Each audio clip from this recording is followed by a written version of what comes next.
Hey everybody, it's Dr. David with another Ask Dr. David episode. Happy New Year to everybody. Certainly in our pediatric practice, we have been getting lots of questions about, going back to school. What does this all mean? Omicron, how does this impact us? So we're going to unpack a lot of that today. And so here we go.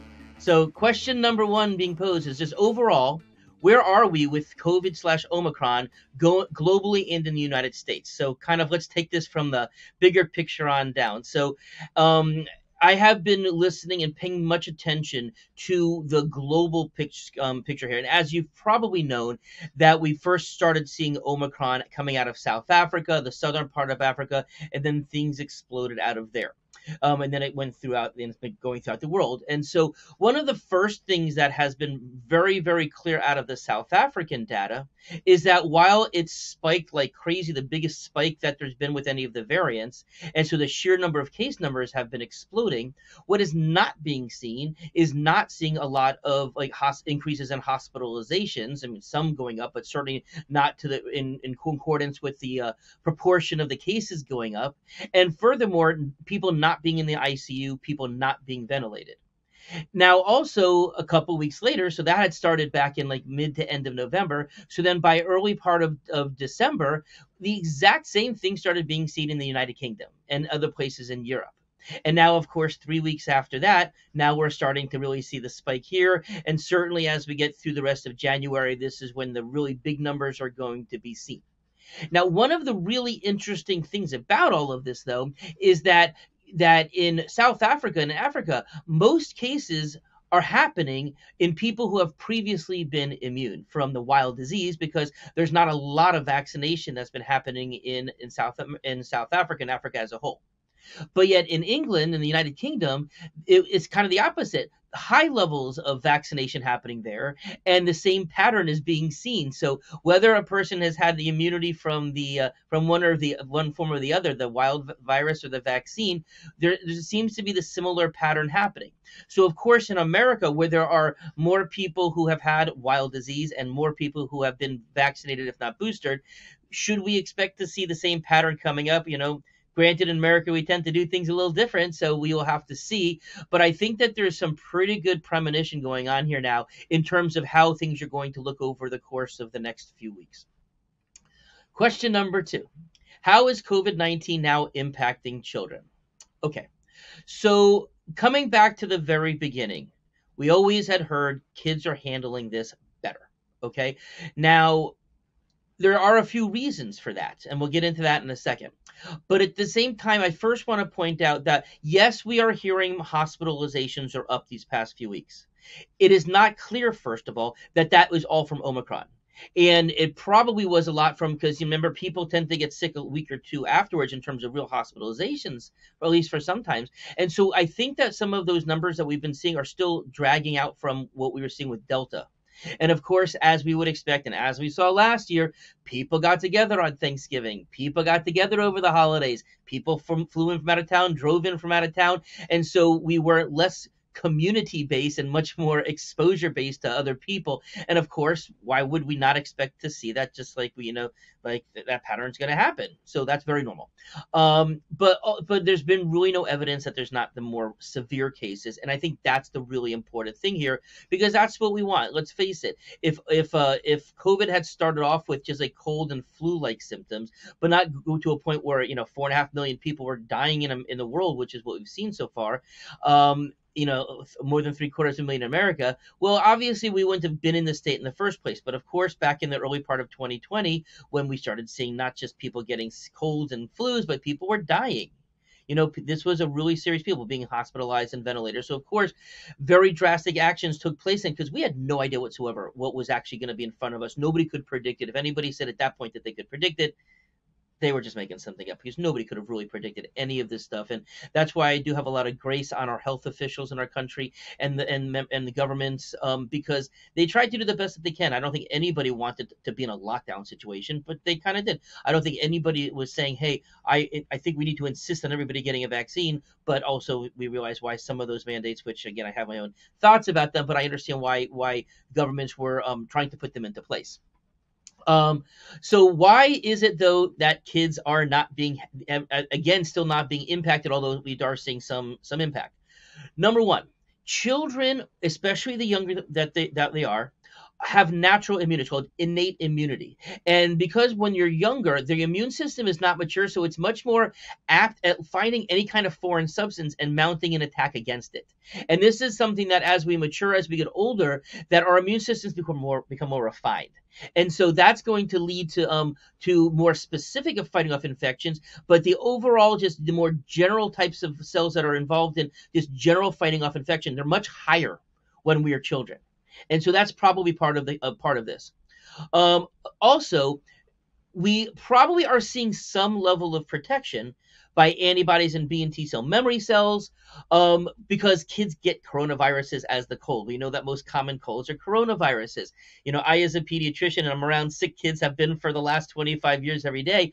I have a super strong immune system similar to a kid, but that's because I've had repeated exposures over and over again. And so that's obviously probably helping out that there's some level of antibody, even if it's not a complete match on it. There's going to be some similarities between the spike protein of older coronaviruses and what's happening now, and I think that's probably giving some level of protection as well. Now, another really interesting thing has come out, and this is out of research that's come out of South Africa. Omicron is mainly staying in the upper part of the airways, the trachea, the main bronchi, the upper airways, whereas it's not seemingly settling down in the lungs where the air exchange happens. That is hugely important, and of course, even for adults, why we're not seeing the numbers jumping in terms of the deaths, at least at this point, is because when it's in the lower area where our air exchange happens and there's fluid accumulating, that's pneumonia. Well, breathing through fluid is like breathing when you're in the pool, and so you're not going to have that level of exchange, and there's going to be a lot more difficulty breathing, lower oxygen levels, etc. But that doesn't really happen in the upper part of the airway.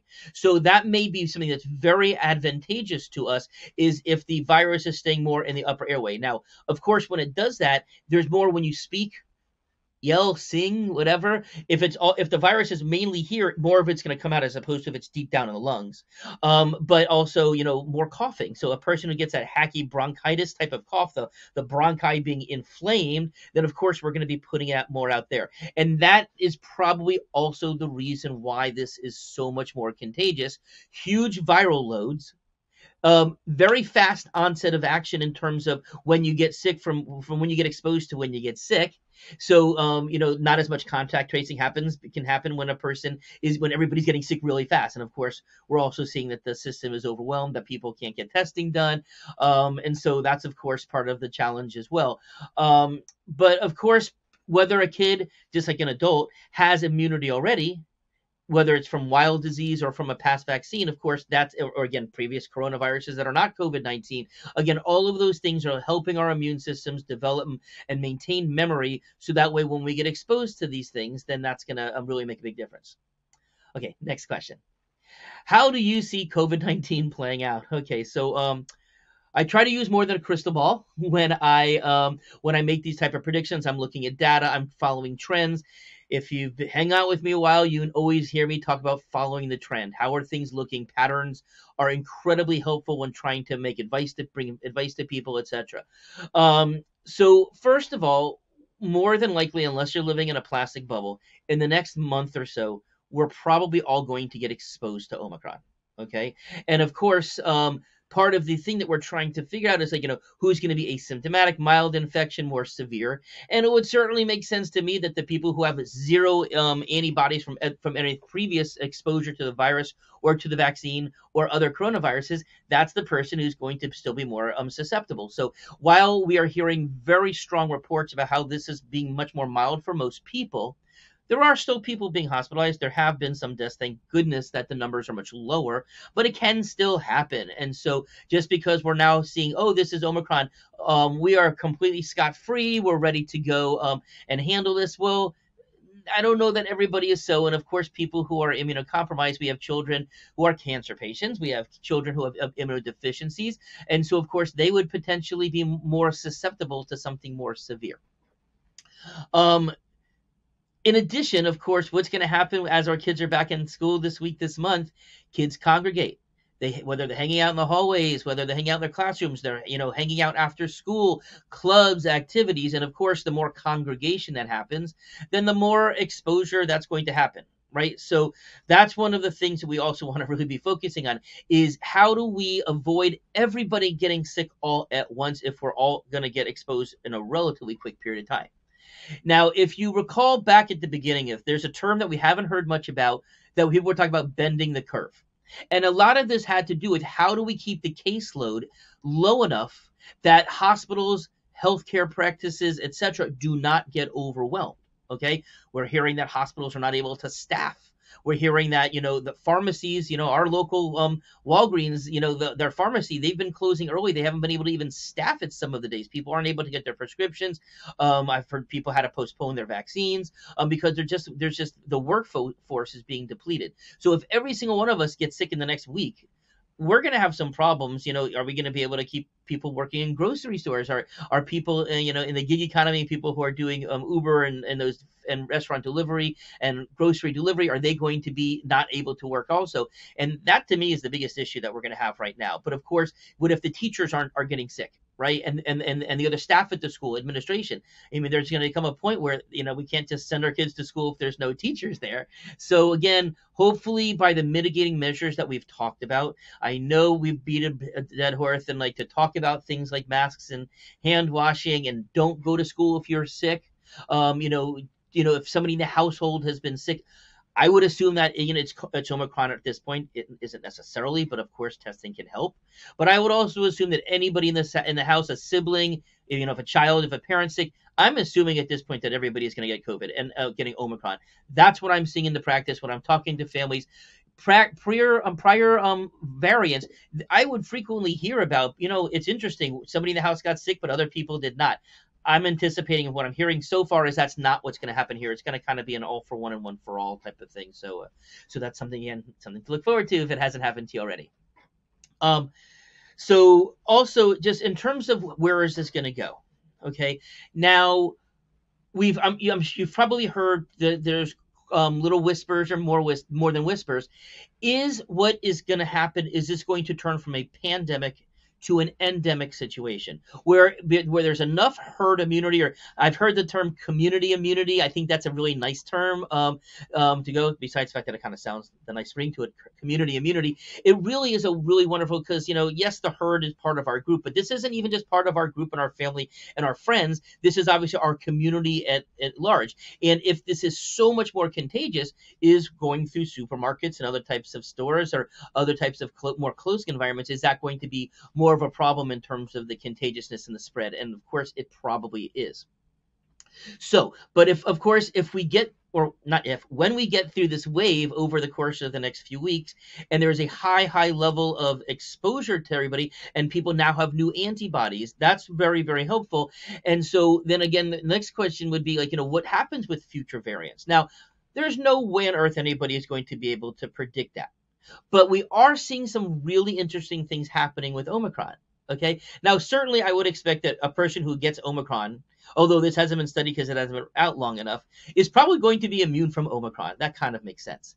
But there's been some interesting studies out of South Africa where they're taking the antibodies of people who now have had Omicron, and they're in the laboratory, they're applying it to Delta and previous variants, and they're finding that those antibodies are sticking really well, covering the Delta really well, and that the Delta doesn't get to grow. So it's almost like Omicron is serving as a booster against Delta.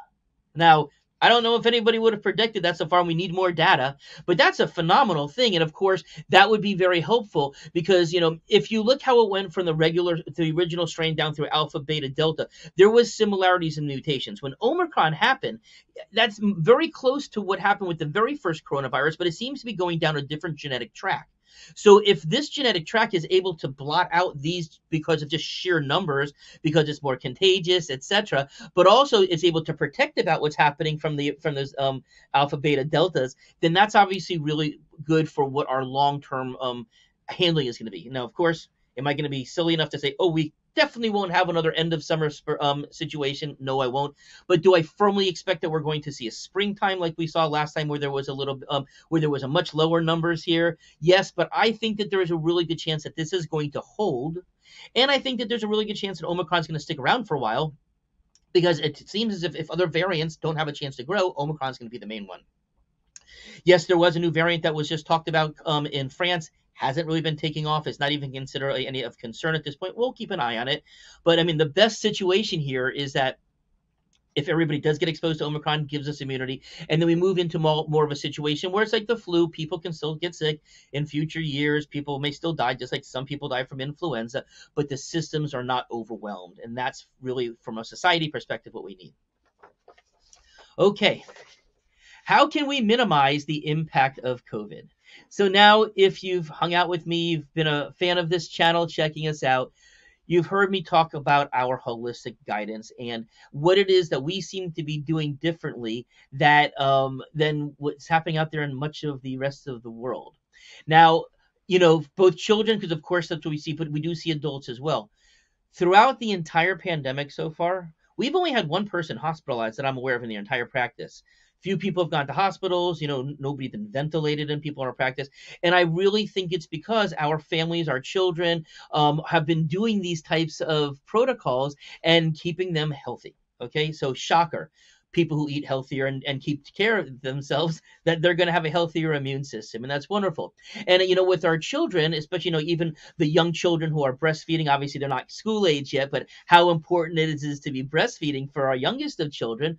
Well, within 4 hours of our body being exposed to a virus, a mother is putting the antibodies into her breast milk directly. And that's wonderful, because that's IgA antibodies, which are the antibodies that are on our respiratory tract and our nasal passages and serve as that first line of defense. So it's a wonderful system that's right there. But of course, for the older kids. Now, of course, probably the single most important thing, as I alluded to a little while ago, is having immunity already. Okay? And we know that there are two paths to immunity. People who have been vaccinated, people who have been boosted definitely have more immunity than people who don't, if they as well as people who have had the wild virus before. And of course, whether a person had mild or more severe and asymptomatic, they probably won't have as many circulating antibodies, especially those we call the nucleocapsid antibodies that are part of those neutralizing. But people who have had symptomatic COVID are going to have those types of antibodies, and they actually probably have a little bit more broad antibodies, because as you probably know, the vaccine only codes for the spike protein, not the other proteins that make out the outside of the coronavirus. Okay, now let's get some specifics. Okay, vitamin D.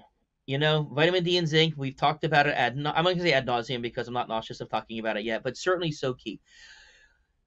Taking vitamin D is great. We've talked about that before, and, guidelines of adults taking 5,000 of vitamin D3 per day, depending on how young the kids are, anywhere from 1,000 to 5,000 as they come up. But the true thing is checking a 25 hydroxy vitamin D level. Okay. And don't just accept barely getting by. You'll see reference ranges typically talked about between 30 to 100. But the magic number that I keep seeing coming up is 50. Okay, 50 nanograms per deciliter. They're showing that is very helpful in terms of reducing COVID overall replication, reducing the severity, reducing hospitalization. So 50 seems to be the magic number. This happens to be the magic number that we've identified here for influenza and all other viruses. And that's the number from the very beginning, since I started looking at vitamin D about 15 years ago.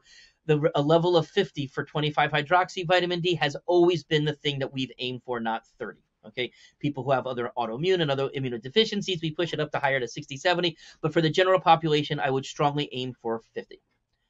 Zinc. Okay, so there are two, of course, taking it again is very nice. Taking 10 to 20 milligrams of zinc is certainly safe for anybody, even for adults 25 to 50. But again, knowing your level. I have patients who are needing to take 100 milligrams or more of zinc in order to get their levels up. There are two zinc levels that we look at. And this is true for kids and for adults. These numbers are true regardless of however the age is. Just younger kids don't need to take as much. But zinc, we look at plasma levels. We want to see the levels somewhere around 90 to 110. Okay, that's for the plasma.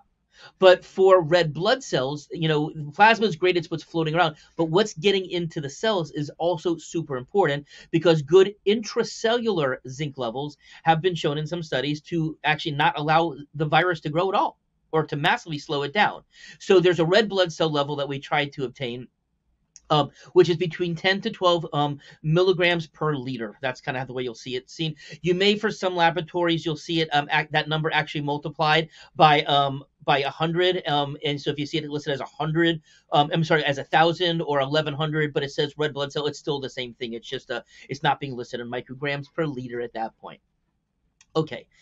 Of course, we've talked about our immune protocol, our COVID prevention, and treatment protocols. Again, we will put a link for that in our comment section so you can rapidly access that. We strongly recommend having those things on hand, ready to go, because, of course, it does seem as if children, they don't typically start getting sick at 2 o'clock on a Tuesday. It's always like 4 o'clock in the morning, or it's early Saturday morning or something like that. So having the supplements on hand before you get sick, that's super important, so that you can get started right away. We call it the first sign of illness: the first sneeze, the first cough, the first fever. One of our children gets a glassy eyes, another one gets a breath. If your child has a tell that they're getting sick, or even if that mommy daddy instinct is, I think something's coming, or Uncle Charlie just coughed on him. I don't know if Uncle Charlie's got COVID, but hey, it probably is at this point.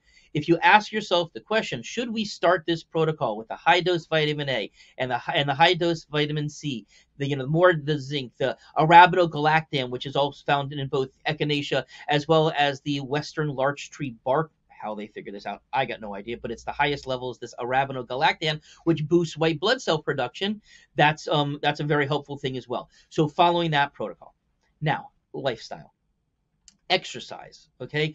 Now, we don't, and especially when a person's getting sick, it's good to get outside. It's good to have some moderate moving around, but we also don't want people to be doing hardcore exercise. The immune system needs some reserve. Okay, we should not be burning it out. We don't want to go so hard that we then we're so exhausted, or we get dehydrated or such like that. But leading up to, certainly we should all be practicing good exercise, good activity. So what does that mean? Okay, besides being moderate, not severe, extreme, how often? Everybody should be getting 45 to 60 minutes of good energy exercise per day. Most days, at least, okay? But that's the typical amount. But also, how strenuous should we go, okay? For at least 10 to 15 minutes, we should have our kids, as well as ourselves, having a heart rate where we actually feel our heart beating, not just from a fast walk, but, to the point where we can't necessarily talk in a normal way without being a little breathless before we continue, like that, or we can't sing a song in the way that we would normally sing a song. That's the level where you want to try to get about 10 minutes worth of your exercise activity to kind of get the blood going a little bit better, a little bit further. It kind of increases our metabolism, really stimulates the immune system as well. Okay, sleep. Okay, how many amongst us truly get enough sleep? Not many, we know. Kids need more sleep than adults. Now, interestingly, all of the research shows that adolescents need more sleep than pre-adolescents. Yet that's not typically what happens. They're staying up later, they're getting less sleep. But what should we all be getting? Well, adults should be getting at least 8 hours. Children, teenagers, 10 hours. Now, how many of us are getting that? But that is so important. That's when we restore ourselves, our rejuvenation. Everything just shows how important sleep is. And so really try to focus on that as well. Now, if a kid does start getting sick, okay, we need to try to keep the inflammation from getting out of control. Okay, so as you may know, I've said before, we don't treat fevers with fever reducers in our practice. Now, we do use things, and that's why I don't often talk about using Tylenol acetaminophen, which is only a pain reducer and a fever reducer. But if we are having where it's looking like inflammation is really starting to kick in, things like ibuprofen, as an NSAID, a non-steroidal anti-inflammatory drug, is anti-inflammatory, and so it can keep some of those cytokines that we talked about, the cytokine storm that can happen with the second week, trying to keep it down. Okay, so that's kind of an important thing. Around 7.5 milligrams per kilogram per dose every 8 hours is what we use. I know that's a little complicated there, but it's kind of easy to figure out if you do a little math, or you can do some calculations. The labels on ibuprofen are talking about age groups, and of course you can show me a 5 or it says 5 to 8 years old or 5 to 10, but it could be twice their size. But if you measure it by kilograms, then that is something 5 to 7.5 milligrams per kilogram per dose.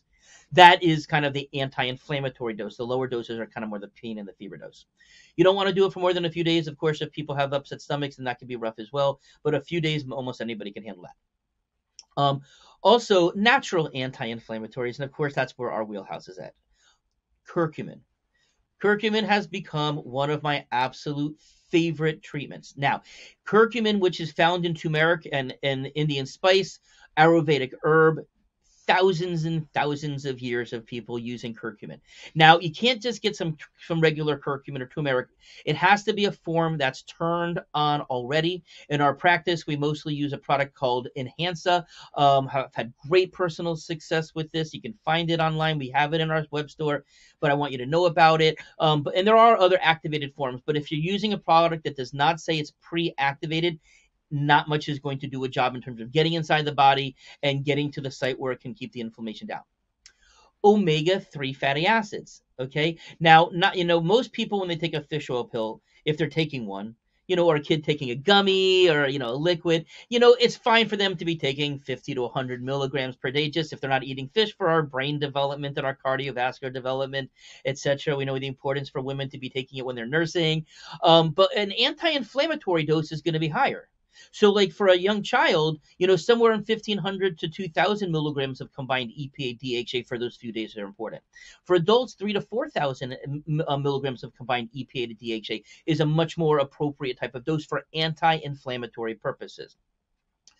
Quercetin, another beautiful bioflavonoid, anti-inflammatory, incredibly safe. I typically have people follow the package labels for those. There's also what's called phytosome from the quercetin. This helps drive the zinc into the cells as well, and again, very helpful, and again, safe for people to use at all ages. And again, we do have those specific dosings listed in our protocol that you can see at the link below.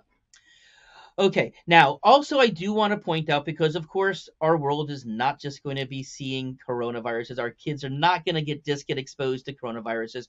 Influenza's around. You may have heard that the vaccine that's around, if people are choosing to take it, is not matching the strain that's like over 90% that's going around right now. So, I don't expect people to be getting a lot of benefit from the flu this year. Now, maybe as the season goes on, maybe another variant will show up, or strain. They're not variants for the flu, etc. But how much protection that will have, I guess that's going to be often, but maybe not so much. So, but there's para-influenzas and the other coronaviruses and rhinoviruses and adenoviruses. The beautiful thing about the immune protocol, since we're talking about not a specific drug that targets that particular virus, like Tamiflu or Paxlovid will when it's available for coronavirus, but these are just general things for the immune system that we can use no matter what kind of illness that we have. And that's why, again, we say call upon these things, have them on hand. So, if you start to get a fever, you're not going to say, I'm going to wait to see if I have Omicron, or again, coronavirus, because the test won't tell if it's Omicron, before I start doing this. No, again, coming back to what you said before, if you start showing any first sign of illness, don't wait. If you ask yourself, should I start it? Yes, start it. Yes, you should. Okay. All right. So in conclusion, I know I threw a lot out there. I know that there's a lot to impact, but overall, I am really optimistic about what the future is going to be for us in terms of COVID. Okay, not out of the woods yet, but I really do think that there's an excellent opportunity that we're going to see a mild spring like we saw last year. But I'm also more excited about the possibility, since there's so much more immunity than there was a year ago, that this is going to hold longer.